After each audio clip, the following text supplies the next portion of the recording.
Just a quick word on Bradley, because he's been a very veteran reporter, investigative journalist, and chiefly mainly financial reporter. He's been with the Wall Street Journal for a few years, and he's mostly known for his work.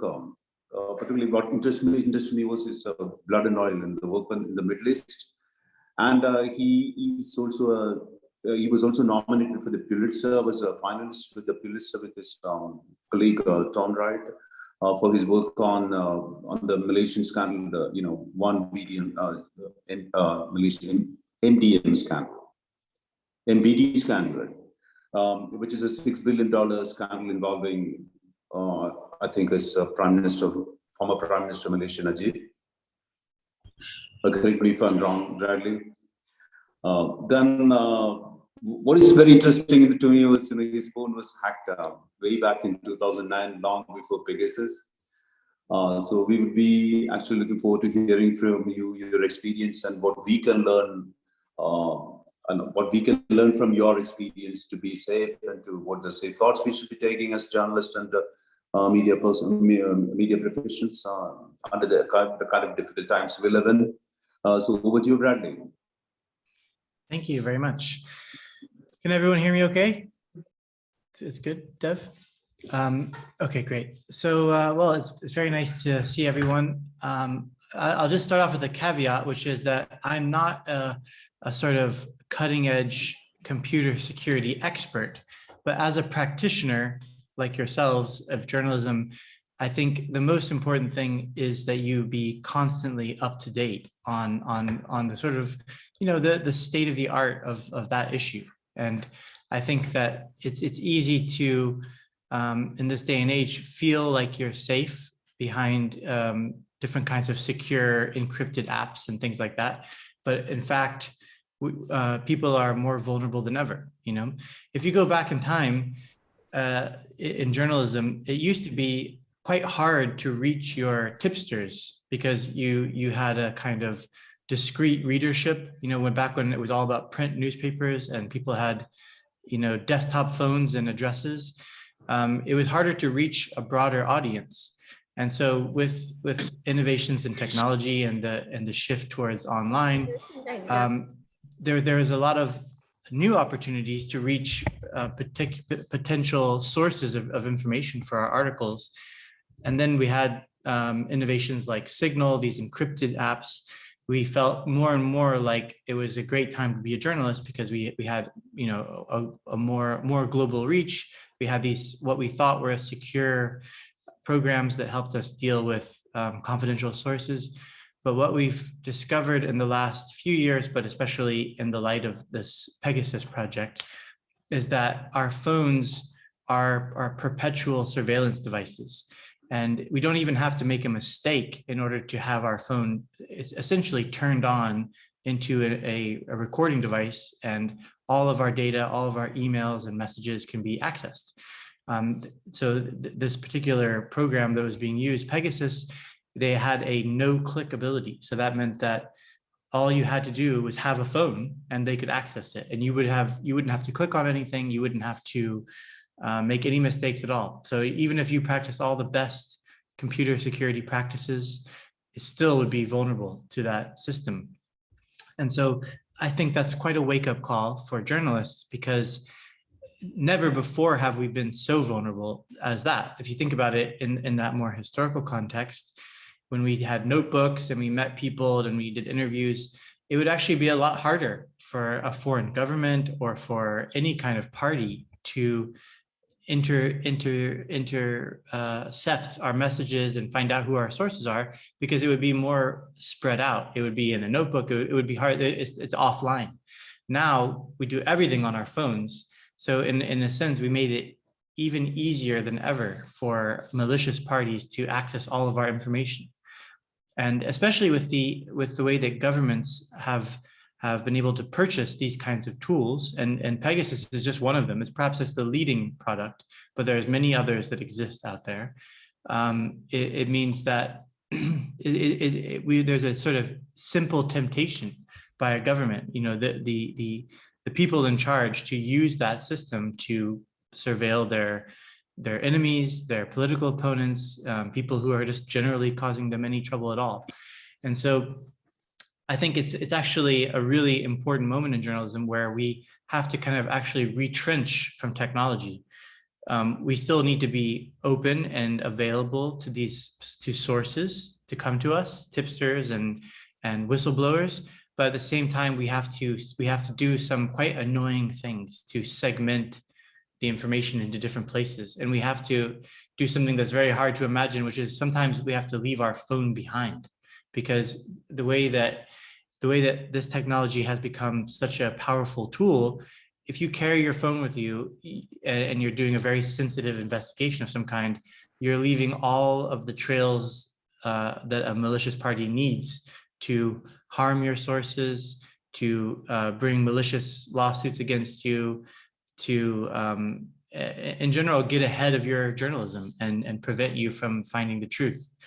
And so in my own experience, I've really started to look at my phone as actually a risk that I carry around with me all the time.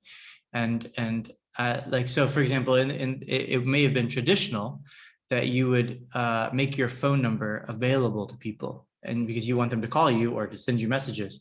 But it's my view now that a better tool would be to create to use essentially multiple phones.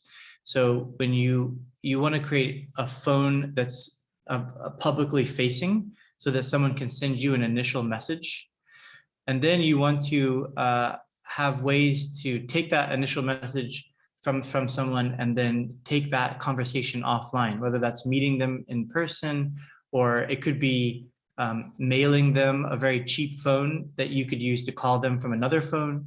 And this kind of, but by complicating the chain of information, you can protect people in these very sensitive cases. Now, obviously, it's not every day that you're working on something that's so sensitive as that, but I think, it has to be a core part of the planning of any investigative project from the outset is, what are we going to do to make this a secure project? And that's really a pretty amazing kind of shift that's going on in journalism right now, that everyone was embracing technology as the answer to going deeper and holding more powerful people accountable, and now that technology is being kind of turned against us in dangerous ways. And so now, just to give you a little bit of background on my own experiences. So when I was a reporter at even when I was a reporter long before I was at the Wall Street Journal, I was at a newspaper called The National that was based in Abu Dhabi. And one of my first encounters with this idea that your phone could be a risk was that everyone had BlackBerries back then. That was kind of the standard. They were a little bit more popular than iPhones. And suddenly everyone's BlackBerry started to heat up. And if you put it to your face, it would actually be so hot you could almost not speak into it. And what emerged not long after that was that the UAE government had ordered BlackBerry to essentially put a backdoor into all the BlackBerry phones in the country, because BlackBerry at the time had a quite powerful encrypted communication system. So especially BlackBerry Messenger, which was kind of like, it played a role similar to Signal at one point in time, where you could send someone messages and there was no way that a third party could intercept them in between. And so what emerged was they had put this backdoor into all the phones, and BlackBerry had to comply because it was a kind of a sovereign order. For, if you want to have BlackBerries in our country, you have to follow our security procedures. But whoever had installed this backdoor had done it in a bad way, which basically meant that all the BlackBerries in the country started trying to send all their data to a central UAE government repository, but that repository was only able to handle a few kind of inflows at once. And so rather than turning on the phone that they wanted to look at, somebody it could be a human rights activist or something like that, they turned on all the phones and they all tried to send it. And because they couldn't access it, that's why the phones heated up. And so for me, that was kind of my first realization that, without your knowledge, your phone could be turned into a recording device. All your messages could be sent to a government office. And then over the years, I've had many encounters, whether it's with countries or even just these highly funded private individuals where your phone is constantly targeted. So now this is obviously the targeting that I know about. The targeting I know about is when Google informs you that a nation state is trying to access your Gmail account. They give you these kinds of warnings. And when I was at the Wall Street Journal, because I was working on such sensitive projects, I would change my phone fairly frequently. And I hoped that would help. But what emerged from this Pegasus project was that in the course of my reporting, especially around the 1MDB case and things relating to the United Arab Emirates, again, that my phone was on a list of phones that was allegedly targeted using this Pegasus software. So unfortunately, I don't know the extent of that targeting and whether or not it was even successful. But it is, just another kind of example that, the countries and the companies that use this software, they always say something like, we don't use to target journalists, we don't use it to target political opponents, we're using it for terrorism and crime. But this list that came out, it became immediately apparent that it was just a widespread abuse of the system.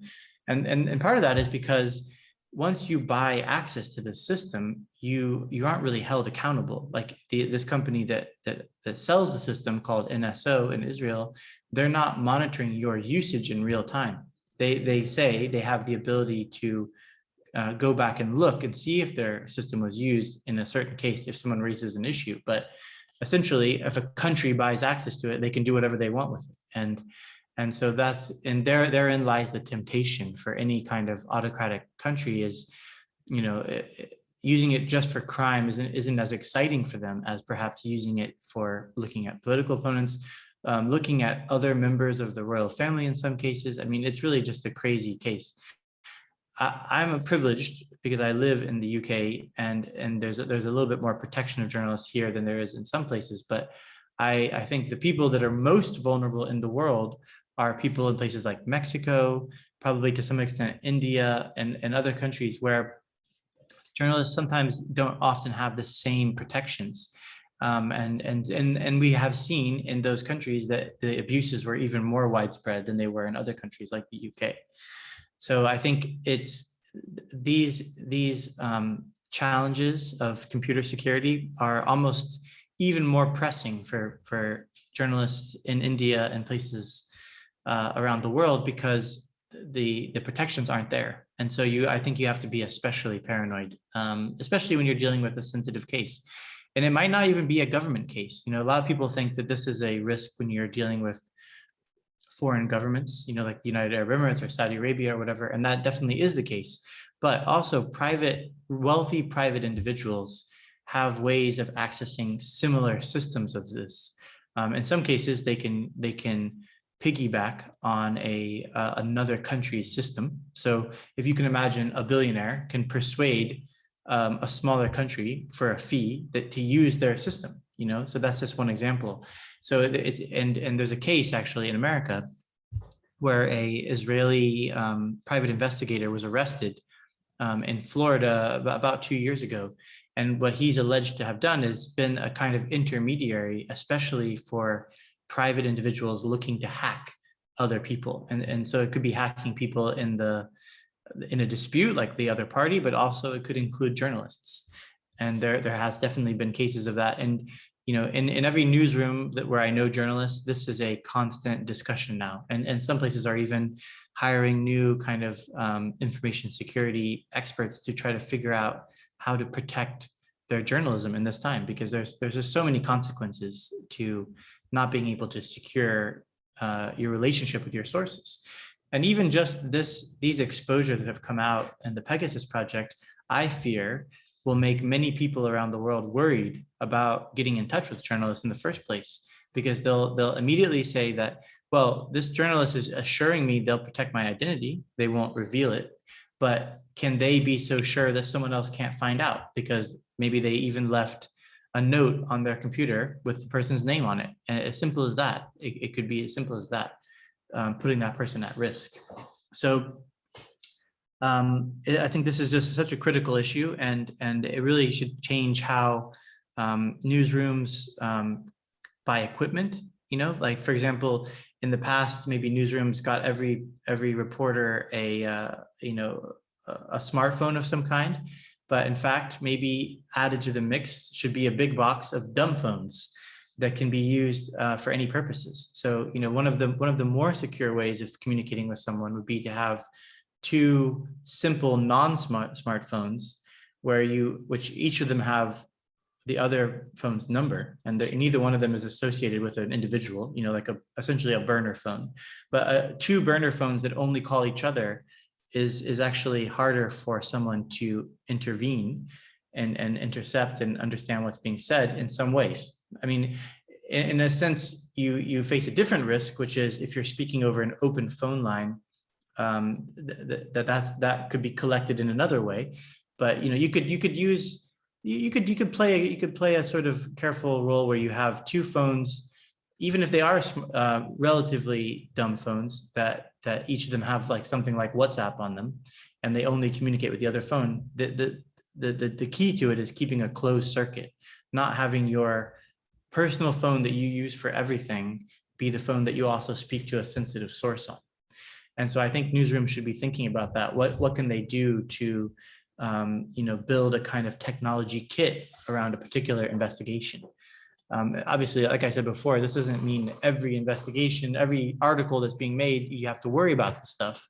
But if you start to wade into something that has these sensitive aspects, it could be a very sensitive business dispute. It could be an investigation into abuses of any kind, whether it's private abuses, in a factory, or government abuses. Those are the moments when there needs to be a really considered strategy from the start. I realized I didn't really speak very much about what I do now, but so I was at the Wall Street Journal for a number of years doing these kind of international investigations. And then about a year ago, the co-author of Billion Dollar Whale and I, we created our own company called Project Brazen, where we're doing essentially our own journalism under our own company, largely focused on investigations and journalistic projects in audio. So we're doing podcasts, a lot of podcasts. We just had one out called Fat Leonard about a big corruption case in Asia involving the US Navy and a Malaysian kind of intermediary, the guy that helped service the ships. So anyways, I have a lot of experience with the quite sensitive stories, and I recognize the kind of the bad parties that are out there that could cause this kind of danger to journalists. Well, with that, I just thought maybe I can open up to some questions from anyone, and I'd be happy to try to help as best I can. Yeah, guys, who wants to go first?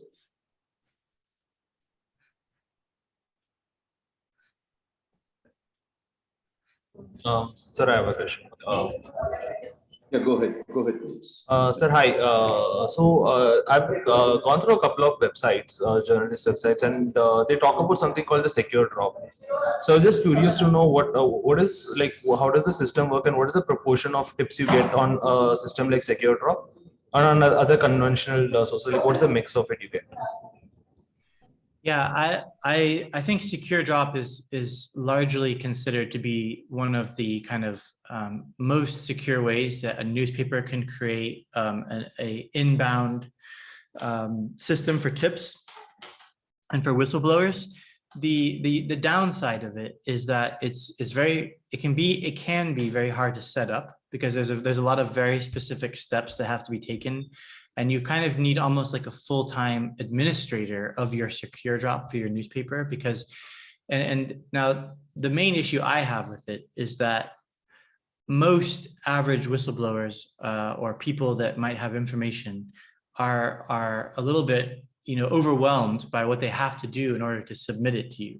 See, they would much rather send you a message or, create a fake email address or something that they think would make more sense. But in secure drop, what they have to do is they have to be, first of all, familiar with using Tor. So they have to have the Tor browser, and then they go into that space. And then there's a system there that they can leave this sort of a tip. But it is very safe. I actually my old newspaper, the Wall Street Journal, had a secure drop. To my knowledge, there was never a very important tip that came into that secure drop. And most of the tips came in from someone who, to be honest, it was better before we were so paranoid about Pegasus. We made our phones more accessible, and the best tips came from someone who just sent you a message over Signal saying that they have an idea. And I actually don't think that's actually a terribly insecure system still, but in a sense, what you need to do is, if let's say someone comes to you in that traditional means, you have to figure out how to take them to a new channel, so that they come into you on one channel and then they need to go on to another channel. Like, what would be the way to do that? And it might just be as simple as having another phone of some kind and ensuring that you're using a kind of some sort of a communication system that's got a self-destruct sequence. You really don't want to keep a record of all of your conversations with someone. If you need to print them out, take them down on notes, but the more that they're in this one central place, the more dangerous it can be, But you're right to go and do research, because this is an ongoing battle, and there's always going to be new ideas, new philosophies, and I recommend you just keep doing that. Thank you. Who's next?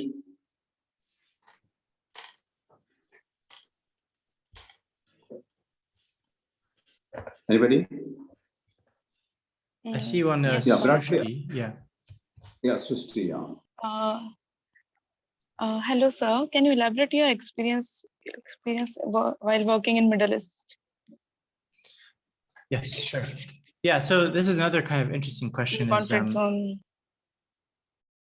Yeah.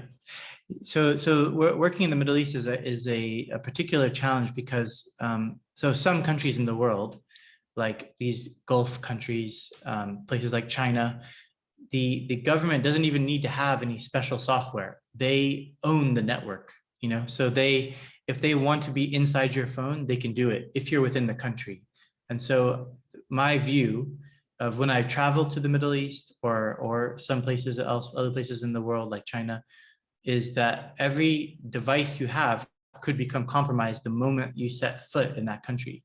And so that brings an even more complicated factor to it, and obviously expense, which is that the more everything you bring with you on that trip, when you come back home, could be infected in some way. It could be altered through some sort of root access from the network administrator.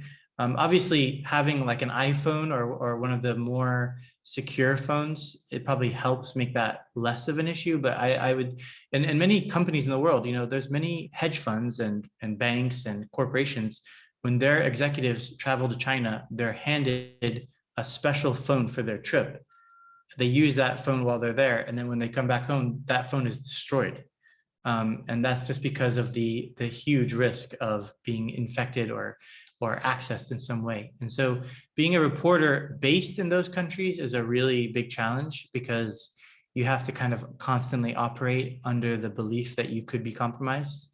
That doesn't mean that people are actually, being followed around or anyone actually is accessing your phone, but the risk is always there.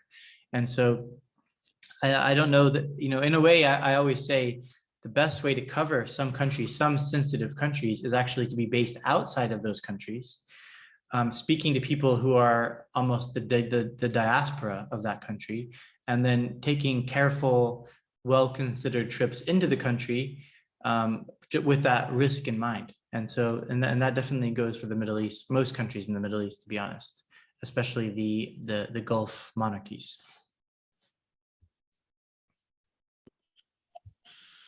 Yeah, Bradley, I have a question, if you don't mind, following upon Srishti's question. When you were investigating, rather writing Blood and Oil, Tom, you must have been getting in touch with confidential Saudi sources, particularly from the royal family.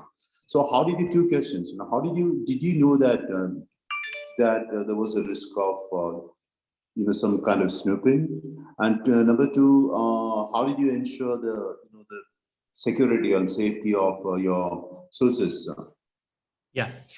Well, I think we did a few things. We tried to meet our sources in person as often as possible and keep our discussions off of the technology. And always those sources we were meeting outside of the Middle East. So that made a big difference. And you know, it's actually very common if you're meeting someone from the UAE or Saudi, when you meet them, they ask for you to leave your phone somewhere else. So you might leave it in a box or in your bag, and you leave the bag in the cloakroom or something like that. It's very common to find that, and I think it's actually not a bad idea, because at least it shows that the sources actually realize that their phone is a risk too. You know, so that's one thing. There's lots of great tools that are emerging all the time. So for example, I came across one recently called Skiff, SKIFF. I'm not sure it's like fully public yet, but it's essentially a shared workspace that's end-to-end encrypted. So like people might know Google Drive or other tools, but this is meant to be even more secure than that. Because technically, Google Drive is an American-based server farm. And if some party in the United States decided that they wanted to read your Google Drive shared documents, they could either subpoena Google, say file a legal request, or if it's the government notoriously of the United States is one of the greatest, you know, vacuumer of data in the world, they can just probably access it in however they want. So you, as Indian journalists that don't want to have everything that you're working on be revealed to the US government, you might look at a program like Skiff. And that's just, again, it's just thinking about what's the risk? What are we afraid of, or who might be the party that's trying to intervene, you know? So I think you just have to be constantly, there's no one size fits all strategy. You need to also figure out what works for you. Like just a small example. If you want to, so right now I have one of my phones is available publicly. If you go to my Twitter, you can find a link to a secure communications thing. And I put my secure communications, like a Word document, on GitHub. And the reason I put it on GitHub is because anybody around the world, any kind of a potential source, if they're in Russia, if they're in Saudi Arabia, it's not going to flag any domestic internal security alerts that someone is going to GitHub. It's a very commonly visited website for computer programmers and things like that. So by putting it there, I basically made it so that it was like a non-sensitive domain. And that was just one small thought that I had around how to do that, you know? And if you read that document, which you can find via my Twitter, I also I gave different levels of ways to interact with me. And I kind of mentioned some of the risks, you know, and why they might want to try it this way or that way. I'm the first to admit it's probably not the most state-of-the-art system, but that's what I came up with, you know, and it does work. It does work. People come to me via those means. And I think it's probably, if I had only made myself available via secure drop, I think I wouldn't get any inbound, you know, information, to be honest. Yeah, Mariam, would you like to go now? Yes, sir. Hello, sir. So, sir, I read your article on Mohammed bin Salman, and I have been researching on him for my dissertation. So, I wanted to ask you about the economic policies he's been bringing into the country, and what do you think is the impact of that on expatriates residing there? Well, yeah. So Mohammed bin Salman is trying to take the country away from its dependence on oil. And I think everyone agrees that that's a critical thing to do. I mean, because we see it around us all the time now, this feeling that the global energy mix is going to change quite dramatically in the decades to come. So that could mean that their main source of revenue, oil, is not as valuable as it is now in the future. And so he's really discounting the future value of that oil. It's a very hard challenge for a country like Saudi Arabia that's so addicted to oil sales to fund its budget to make that shift, because it's like they call it the resource curse, you know, that it just changes how everybody in the country thinks about even government services, you know. So like Saudi Arabia has some of the highest government subsidies in the world, and people are used to that now. So to take it away from them, which they've been slowly trying to do, is quite controversial. The impact on expatriates is probably, depends on what kind of work expatriates are doing in Saudi Arabia, but increasingly, just like we've seen in other countries, they're trying to give more jobs to Saudi people. So if you're a middle-class worker in Saudi Arabia, there's a heightened risk that you'll be told you have to leave because a Saudi person is going to do your job now. But on the other hand, there's a huge demand for talented workers and people with expertise. Like for example, if you're a solar engineer, I'm sure in Saudi Arabia there's plenty of opportunities. So it's probably going to change the mixture. Probably when it comes to the low-income workers who are in the construction business and helping build these things, I doubt that they're going to be replacing those jobs with Saudi jobs. So it will be more constant. Maybe it will even increase to some extent. Thank you, sir. I had a quick follow-up question. I wanted to know why were you so interested in the life of Mohammed bin Salman and the politics of his country, since you were never actually based in the country? Yeah. I think, from the beginning of my journalism career, I was very interested in the Middle East, and I got to the Middle East as soon as I could find a way to move there.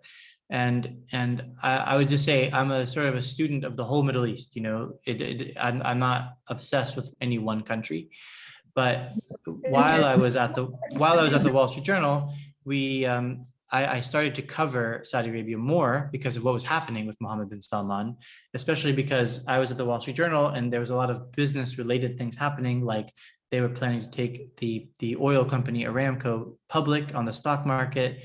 And so there was a huge interest from our institution, the newspaper, to understand what's going on the ground. And also, when we decided to write a book, it felt like at the moment that there was sometimes what's really useful about a book is that you have a lot more room to explain the context of things. And so we felt, based on everything we had done in our journalism, that Mohammed bin Salman probably wasn't understood with enough depth. So on one hand, people might think of him as a bloodthirsty tyrant. That's something you hear and read about, right? On the other hand, you might hear his supporters calling him like a visionary reformer. But we believed and knew from our reporting that it was a much more complicated story. It wasn't one or the other. There was a kind of a blend of both. And so in a way, we saw that as a journalistic opportunity to try to dig in deep and try to tell that story as much as we could. But I have no ill will towards Saudi Arabia as a country, as the Saudi people. I actually really find it to be an amazing country. And there's so much exciting things to come for Saudi Arabia as a country. So it wasn't done with any kind of, ill will towards the country itself. Right. Thank you, sir. Thank you. Akshit? Yes, sir. So my question is, as we are spending a lot more time online, so how are journalists coping with the heightened surveillance threat? I think probably the average person isn't really changing much at all, and probably it's going to be like, that's going to be a trend. Journalists aren't going to be less online than they used to be. It's just the kind of way that we live now, especially after all these lockdowns. We're even more addicted to being online. So I think though the journalists, there could be more exposures in the future where it's clear that a journalist was hacked, or somebody gets hurt or gets arrested. There'll probably be more wake-up calls that could persuade people to be more careful about the steps they take.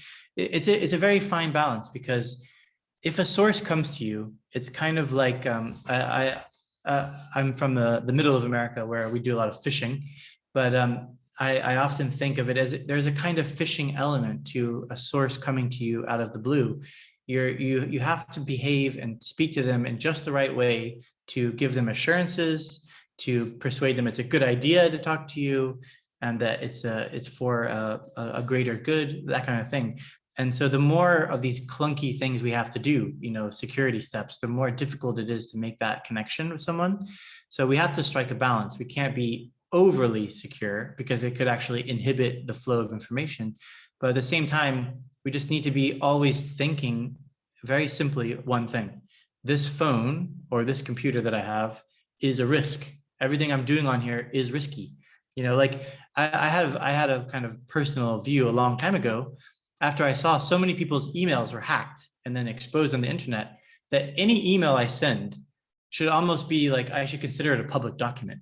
You know, like I would never say something in an email that I think could someday come back to affect me, even if I meant something in a joke or whatever it might be, something that could be interpreted against me. And that's especially true for your newspaper account, the one that you use in your official newspaper. You never want to betray any bias. You know, all these things, all of those are vulnerabilities that if someone gets access to it, they will use it to stop you. And so I think we have to just be a little bit paranoid, but at the same time, you know, accept a little bit of risk so that we can have this flow of information. Thanks a lot, sir. No problem. Yeah. Who's next? Yeah, Bradley, one more question then about your. I read somewhere that you were also trying to investigate. Were you were working on something on Khashoggi's murder?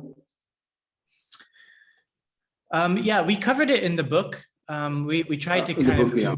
we tried to context. Yeah, you were in Yeah, touch with. I've met him and people like around him over the years. I think our goal in the book was to try to better explain how that could have happened. You know, was it an emotional kind of capricious act? That's kind of how people interpreted it. But our book, we kind of make the argument that the close circle of Mohammed bin Salman considered Khashoggi to be a genuine traitor because of several reasons. And so that it doesn't by any means justify what happened to Jamal Khashoggi, but you know, whenever there's something happens that's so painful and emotional and kind of heartbreaking, it's important we try to understand what happened, at least understand how could this have come to be, you know?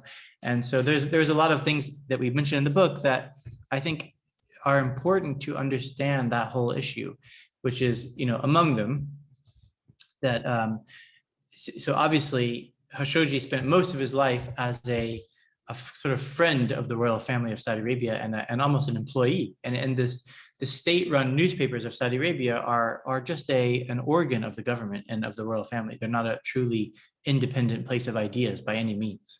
So he spent his whole life in that space. And when he sort of broke from Saudi Arabia, he didn't just start writing articles that were controversial, but he did other things. He was interacting in various ways with people who were connected to Qatar, which at the time was in a very intense battle with the other Gulf states.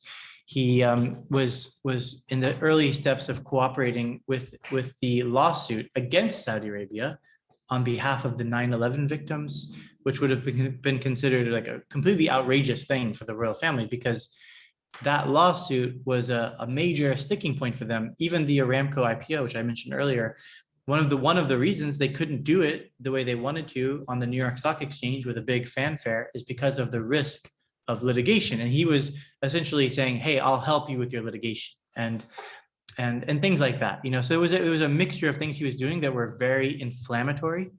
And it's only good to understand that, to see that there was a kind of a conflict had broken out between these two sides.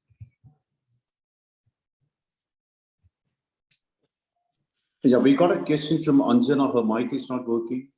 Anjana, so how critical and helpful are data protection laws in general and in protecting work-related and data information of persons, especially journalists, given the nature of intrusive technologies like Pegasus? And what could other policies or collective measures journalist community can take to protect itself? Yes, I think in a way, I've been expressing a rather cynical view that there is no protection from governments. But if I'm being more optimistic, it definitely the global kind of consensus should be that your data is sacrosanct, except in very discrete and important ways. You know, like if you've killed someone and someone wants to access your emails and stuff, I don't think anyone has any real qualms with that being part of their investigation. But if you're doing journalism, even about contentious business disputes or whatever it might be, I believe journalists should be protected from having their data accessed or shared, and now obviously that gives a lot of power to journalists, but I'm optimistic about journalists being responsible about that power. And so I think what we've been seeing with the NSO case is that a lot of countries are starting to get quite outraged by what happened, because in part, some of the clients were using it against other governments. So there was, I think, the government of Morocco allegedly used it against government officials in France. And so France got very upset about it. And then separately, the UK got very upset. And now I read an article somewhere saying that the NSO program no longer works on UK phone numbers. In the US, they're causing huge trouble for NSO. They put it on a blacklist, you know, so I think it's good. It's important. And I think the more of that stuff that happens, the better, because then if anyone breaks the rules, there's a clear-cut law that was contravened, you know. So I'm not sure what the context is in India, but you know, let's hope that India also kind of fights back against this.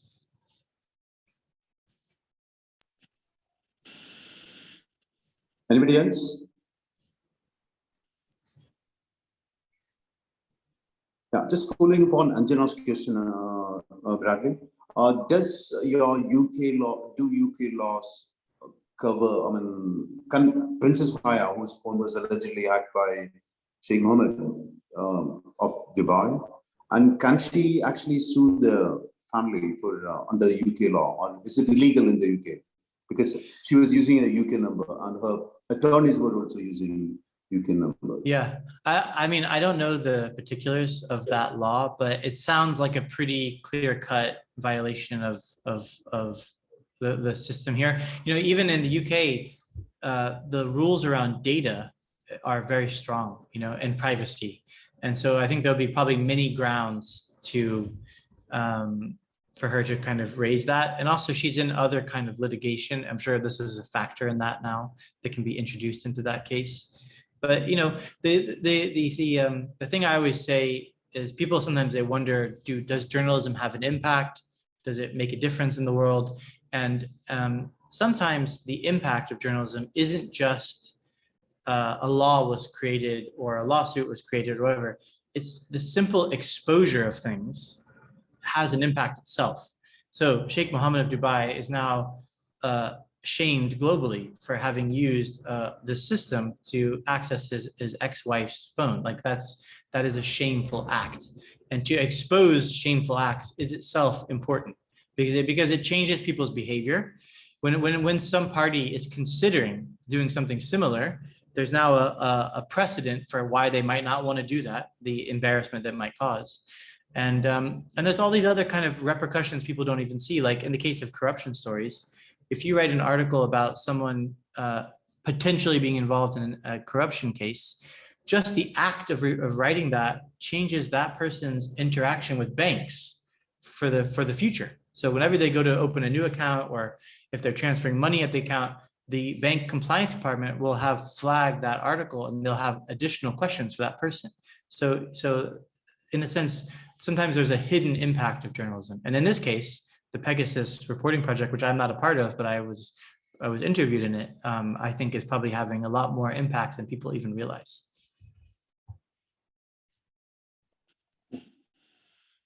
Any more questions? Any hands raised?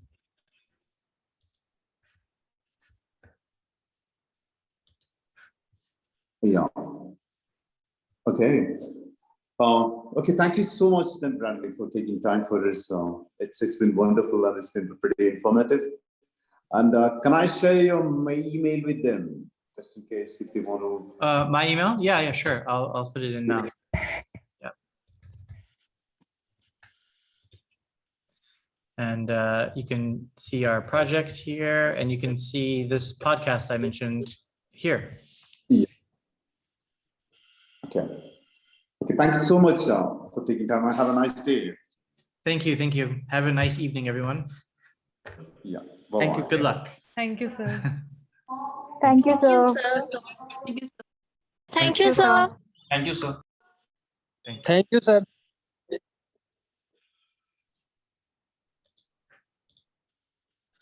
Thank you, sir.